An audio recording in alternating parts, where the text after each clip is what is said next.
Definición de hormonas, clasificación y sus respectivos ejemplos. Las hormonas son sustancias químicas señalizadoras sintetizadas por células especializadas en glándulas endocrinas antes de ser liberadas al torrente sanguíneo. La sangre las transporta hacia los órganos efectores, donde ejercerán efectos biológicos y fisiológicos específicos. Cada hormona es el centro de un sistema de regulación hormonal muy complejo.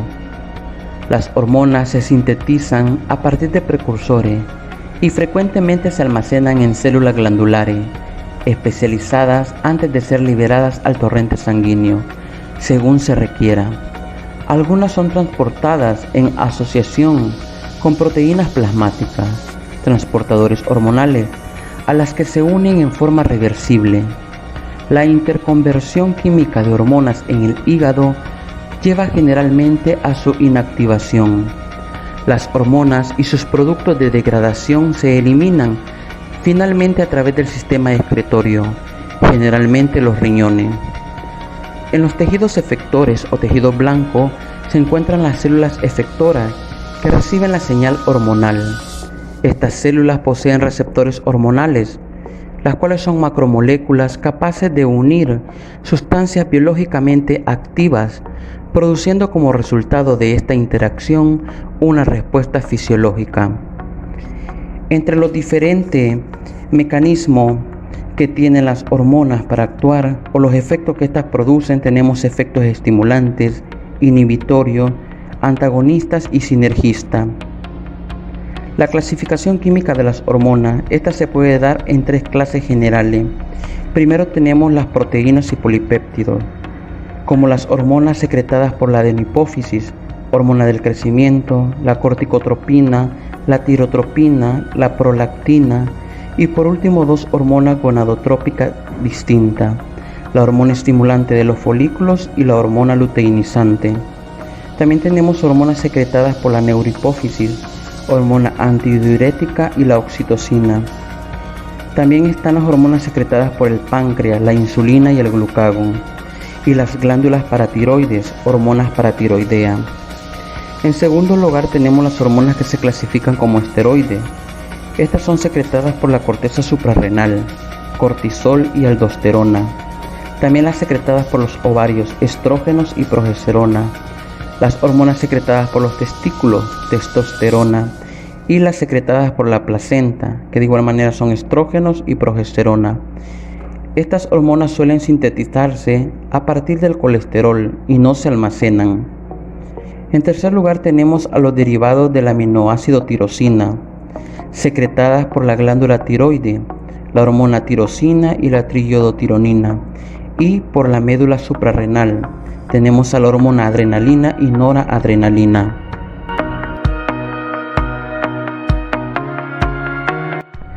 Diferencia entre los tejidos de síntesis hormonal y los tejidos blancos. Los tejidos de síntesis hormonal son aquellos tejidos o glándulas que a través de mecanismos químicos y bioseñalización producen o secretan cierta cantidad de hormonas. Los tejidos que producen hormonas se pueden clasificar en tres grupos: glándulas endócrinas, cuya función es la producción exclusiva de hormonas; glándulas endoexócrinas, que producen también otro tipo de secreciones además de hormonas; y ciertos tejidos no glandulares, como el tejido nervioso del sistema nervioso autónomo, que produce sustancias parecidas a las hormonas. Al conjunto de órganos y tejidos del organismo que liberan un tipo de sustancias llamadas hormonas se denomina sistema endocrino. Los órganos endocrinos también se denominan glándulas sin conducto o glándulas endocrinas, debido a que sus secreciones se liberan directamente en el torrente sanguíneo, mientras que las glándulas exócrinas liberan sus secreciones sobre la superficie interna o externa de los tejidos subcutáneos, la mucosa del estómago o el revestimiento de los conductos pancreáticos.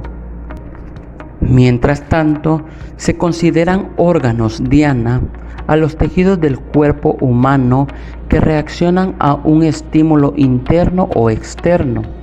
Si bien todos los órganos son diana, no todos los órganos responden al mismo estímulo. En endocrinología, la definición de órgano diana está asociada a los órganos que tienen la capacidad de reaccionar a un estímulo específico, como por ejemplo la producción de ciertas hormonas que generan un funcionamiento o acción determinada por parte de ciertos órganos. También las células o órganos blancos de una hormona son aquellas estructuras que poseen un receptor específico para la misma. Las hormonas son mensajeros químicos que producen efectos específicos en uno o varios tipos celulares u órganos a los que se les llama células u órganos blancos. Es el lugar al cual la hormona llega y se encuentra con un receptor para poder realizar el proceso de bioseñalización y dar una respuesta ante algún proceso químico o alteración del cuerpo. Explicar la regulación hormonal. La función principal de la insulina es regular el nivel de glucosa en sangre. La secreción de la insulina se da por las células betas de los islotes de Langerhans y está en coordinación con la liberación de glucagón por las células pancreáticas alfa.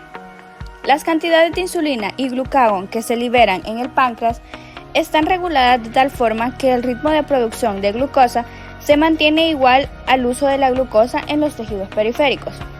En el siguiente esquema podemos observar cuando la insulina tiene niveles altos y niveles bajos. Cuando tenemos niveles bajos de glucosa, las células alfa del páncreas son las encargadas de la secreción del glucagón. Después el hígado se encarga de la descarga de esta glucosa en la sangre y aquí se restablecen los niveles normales de glucosa en sangre.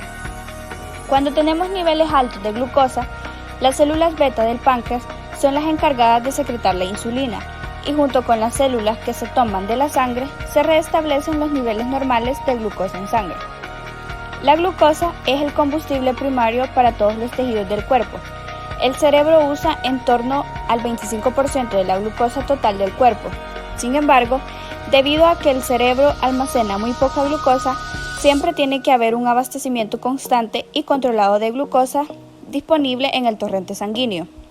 Es importante que el nivel de glucosa en sangre se mantenga en un rango de 70 a 100 miligramos por decilitro en ayunas y menos de 140 miligramos por decilitro 2 horas después de cada comida.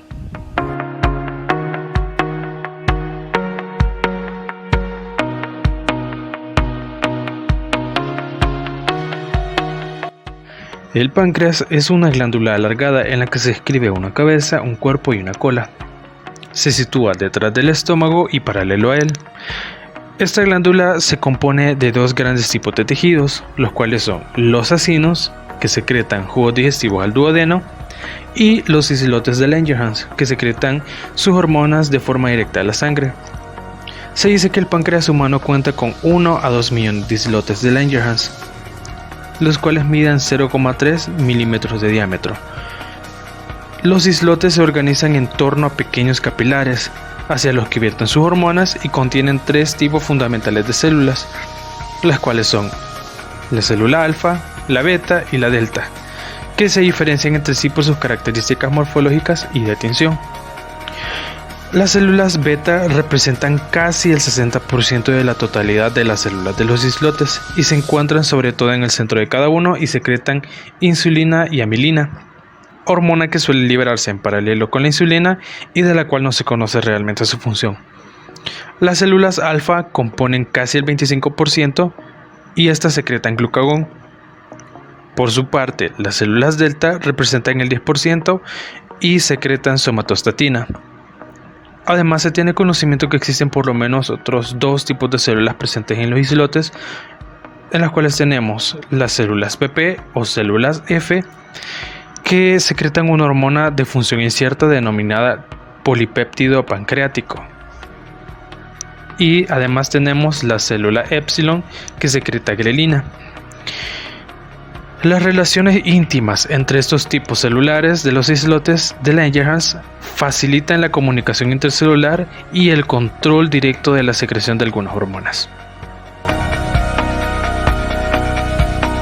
recordar el papel de la insulina y sus hormonas contrarreguladoras en el ciclo alimenticio y ayuno. Insulina. Si bien se sabe que varias hormonas incrementan la glucemia, la insulina es la única hormona que se sabe que tiene efecto directo para la reducción de las concentraciones de la glucosa en sangre. Algunas acciones de la insulina son: facilita la síntesis de triglicéridos a partir de la glucosa. La insulina inhibe la gluconeogénesis y la obtención de glucosa a partir de otras fuentes. En los niños y en los adolescentes la insulina es necesaria para el crecimiento y el desarrollo normal. Las concentraciones de la glucosa en sangre regulan la liberación de la insulina. Las concentraciones de insulina se incrementan al tiempo que se eleva la glucemia y disminuyen cuanto las concentraciones de glucosa en la sangre disminuyen. Glucagón. El glucagón es una molécula polipeptídica sintetizada por las células alfa de los islotes de Langerhans.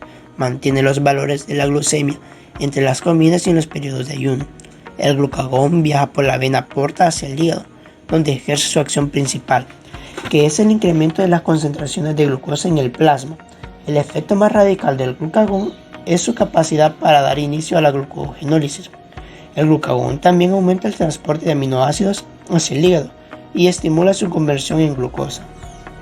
Al igual que la insulina, la secreción de glucagón se regula con base a la glucemia. Las concentraciones de glucagón también aumentan durante el ejercicio extenuante, como un medio para prevenir la disminución de la glucemia. Hormonas contrarreguladoras. Otras hormonas que pueden afectar la glucemia son la adrenalina, la hormona del crecimiento y las hormonas glucocorticoides. Se denominan hormonas contrarreguladoras puesto que contrarrestan las funciones de la insulina para la regulación y las concentraciones de la glucosa en sangre durante los periodos de ayuno. Adrenalina. La adrenalina ayuda a mantener las concentraciones de la glucosa en sangre durante los periodos de estrés. Es también una inductora potente de la glucogenólisis en el hígado. El efecto hiperglucemiante que tiene la adrenalina también es un mecanismo homeostático importante durante los periodos de hipoglucemia. Hormonas del crecimiento. La hormona del crecimiento tiene muchos efectos metabólicos. La secreción de la hormona de crecimiento se inhibe por medio de la insulina y el aumento de las concentraciones de la glucosa en sangre durante los periodos de ayuno. La síntesis de la hormona del crecimiento aumenta durante la niñez y alcanza un máximo durante la pubertad y disminuye con el envejecimiento. Hormona glucocorticoides. La hormona glucocorticoides, que se sintetiza en la corteza suprarrenal junto con otras hormonas corticosteroides, son críticas para la sobrevivencia durante los periodos de ayuno e inanición. Estas hormonas estimulan la glucogénesis hepática y generan un aumento de la síntesis hepática de la glucosa. El papel principal de estas hormonas es aumentar la glucosa en sangre. Ahora vamos a determinar si entre adrenalina e insulina existe un antagonismo fisiológico. El antagonismo fisiológico es cuando se produce la anulación de la respuesta debido a efectos farmacológicos opuestos y no a la ocupación de receptores similares. Generalmente eso se da por la estimulación de vías regulatorias endógenas contrarias. Tenemos que tener en claro que la insulina es la hormona hipoglucemiante, por lo tanto su función primaria va a ser reducir la concentración de glucosa en sangre y promover su transporte al interior de las células. Por otro lado, la adrenalina, que también se conoce como epinefrina, es una hormona y un neurotransmisor que segrega el cuerpo de manera natural a través de las glándulas suprarrenales. Esta se va a liberar en situaciones de alarma, estrés, miedo, peligro o excitación. Con su liberación, esta va a ayudar al cuerpo a enfrentarse a este tipo de situaciones. Al saber esto, podemos entender que las fibras nerviosas simpáticas liberan adrenalina y noradrenalina, que inhiben la secreción de insulina y aumentan la secreción del glucagón. Este tipo de regulación es muy importante en la respuesta a situaciones de estrés, en las que también participa la adrenalina, que se produce en la médula de las glándulas suprarrenales, como lo habíamos mencionado anteriormente. Vamos a poner un ejemplo para poder comprender esto un poquito mejor. Digamos que vamos caminando tranquilos sobre la calle y de repente sale un perro y nos empieza a ladrar. Nos vamos a asustar y tenemos dos posibilidades. Una es poder enfrentar al perro y espantarlo, o la otra es huir, empezar a correr o empezar a buscar un lugar alto donde poder sentirnos seguros, protegernos. En estas situaciones se va a producir el aumento de la concentración de la glucosa en sangre, o sea, va a producir una hiperglucemia. Esto asegura que haya suficiente glucosa disponible para el cerebro y los músculos y que estos puedan reaccionar o funcionar de la manera correcta ante esta situación. El mecanismo que produce el aumento de la glucosa en sangre es controlado en este caso por la adrenalina y la noradrenalina, que por un lado estimulan la salida de glucosa de los tejidos hacia la sangre y estimulan la secreción del glucagón, que tiene un efecto similar. Pero por otro lado, estas abaten también la secreción de insulina, lo cual impide que la glucosa liberada se vaya a almacenar inmediatamente en los tejidos. Entonces podemos determinar que sí, efectivamente, existe un antagonismo fisiológico entre la adrenalina y la insulina.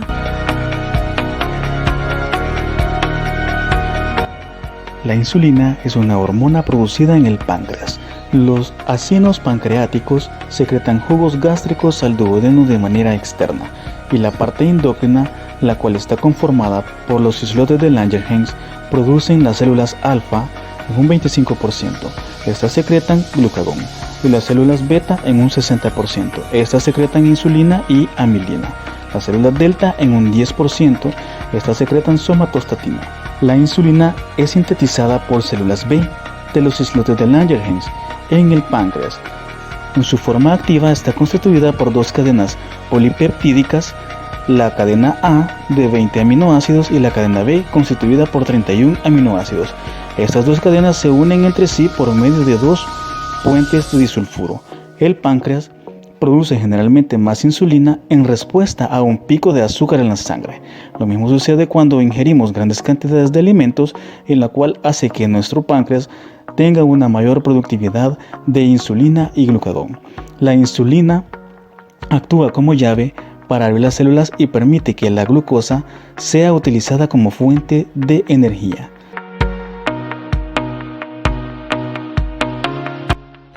La insulina se sintetiza en la célula beta con la maquinaria habitual para la síntesis de proteínas. El gen responsable de la síntesis de insulina se ha identificado en el brazo corto del cromosoma 11.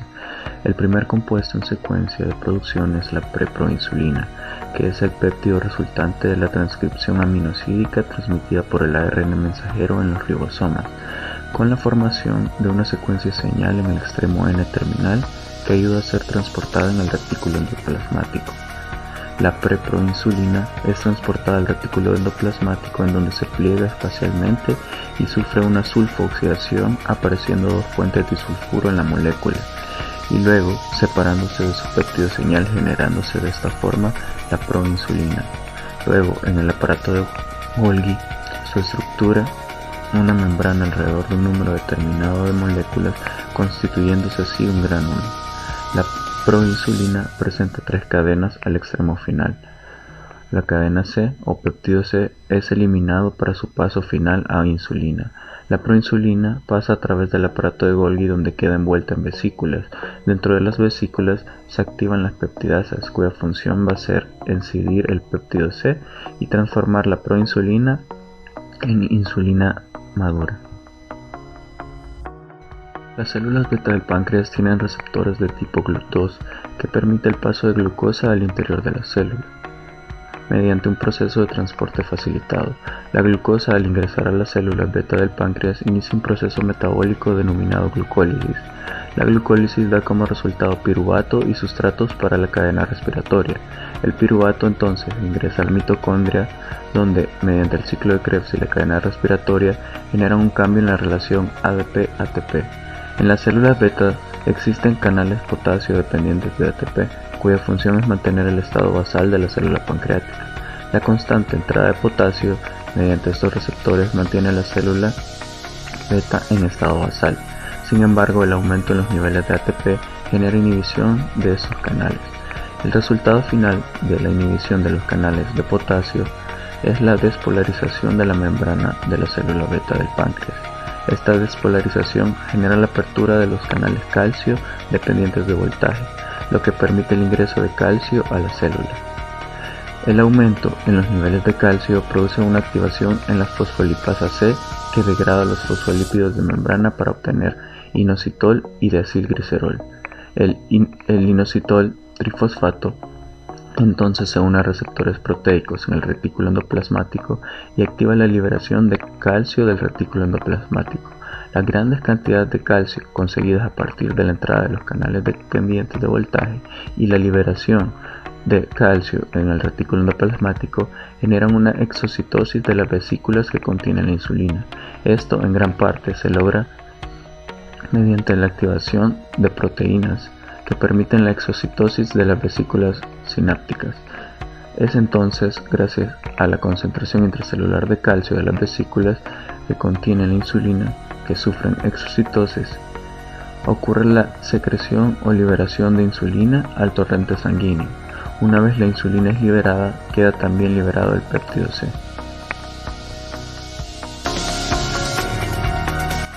Describir los receptores de insulina y adrenalina.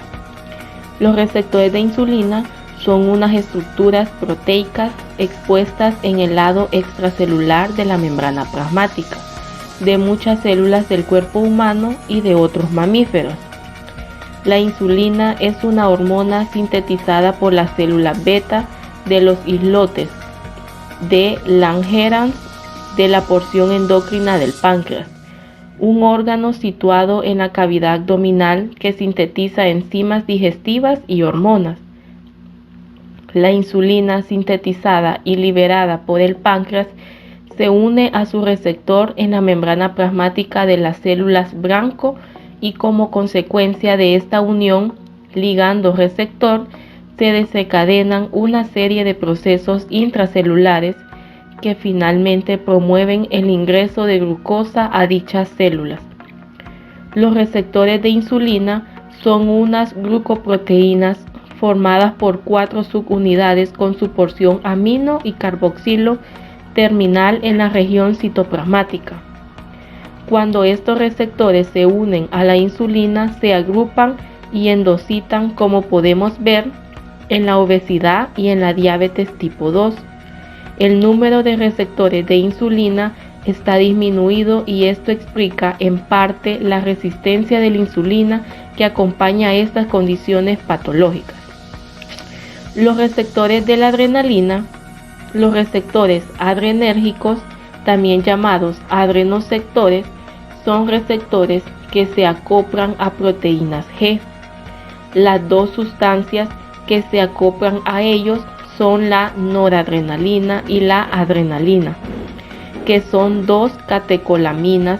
También son el lugar en el que se colocan algunos fármacos del tipo beta bloqueantes, agonistas beta 2 y A2, usados para tratar la hipertensión y el asma, entre otras condiciones médicas. Muchas células del organismo contienen receptores adrenérgicos y en ellas se acoplan catecolaminas que activan el receptor e inducen la estimulación del sistema nervioso simpático.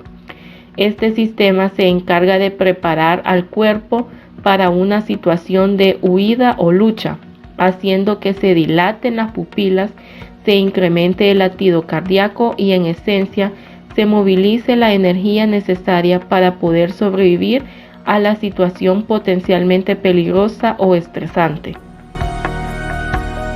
Explicar el mecanismo de acción de la insulina en el humano.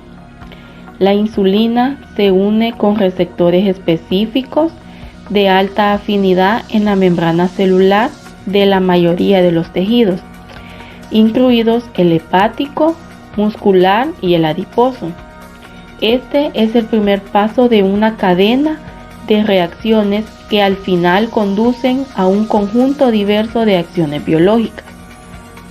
La insulina posee efectos en múltiples órganos blancos que se podrían clasificar en agudos, que afectan principalmente el metabolismo de carbohidratos, y en efectos intermedios y a largo plazo.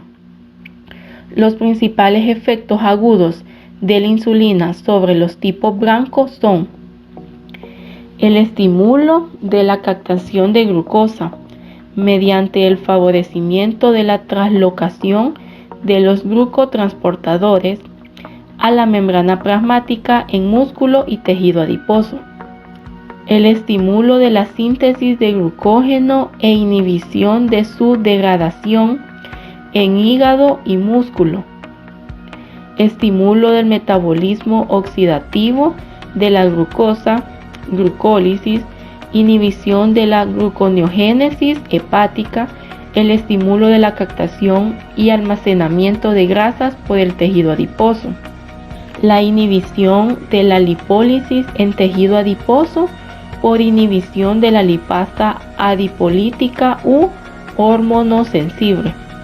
Los principales efectos a mediano y largo plazo de la insulina son los efectos sobre la captación, retención de iones y el metabolismo hidroelectrolítico, el estímulo a la síntesis e inhibición de la degradación de proteínas, efectos sobre la expresión genética, el estímulo del crecimiento, la proliferación y la diferenciación celulares. Explique el mecanismo de acción de la adrenalina en el humano. La adrenalina es una hormona que participa tanto en la síntesis de insulina como en la inhibición de ella, la cual puede disminuir cuando se presenta una escasez de los diversos combustibles dietéticos en nuestro organismo, durante los periodos de estrés, alguna enfermedad infecciosa, fiebres pasajeras, traumatismos o la realización de alguna actividad física intensa. Los niveles elevados de adrenalina pueden anular el efecto de los sustratos circulantes sobre las células C. La adrenalina es producida a nivel de la médula suprarrenal, donde también se encuentra la noradrenalina, producida por la inervación simpática del páncreas. Ambas hormonas estimulan la liberación de glucagón.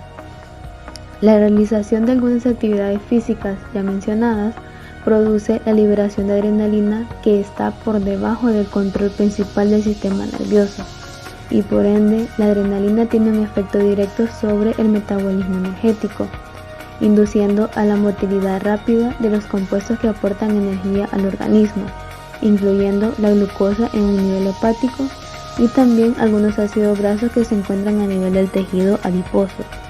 Cuando la adrenalina es liberada en la sangre, se extiende por la mayoría de los tejidos del cuerpo, accede a las distintas regiones, encontrándose con una serie de receptores a los que se unen.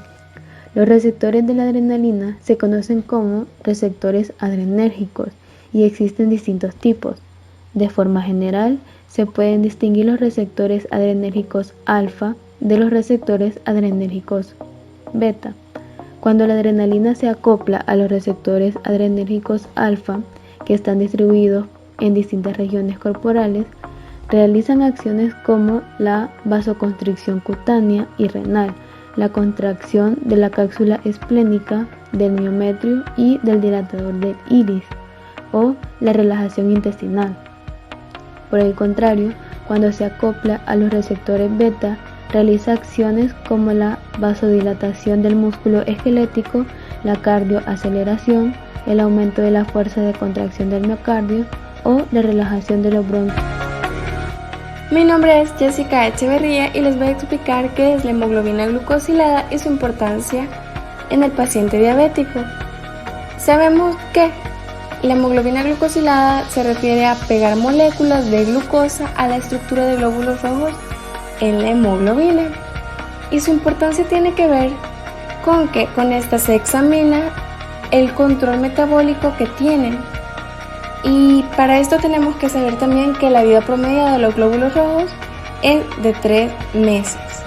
Con la hemoglobina glucosilada podemos hacer un examen y determinar la media de glucemia que ha tenido este paciente durante los 2 meses y medio anteriores.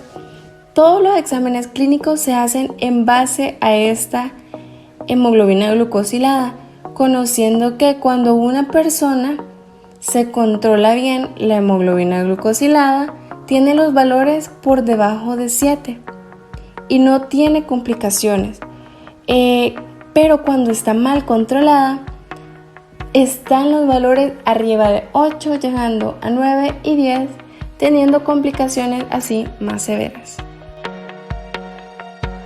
La diferencia fisiopatológica entre diabetes mellitus tipo 1 y tipo 2.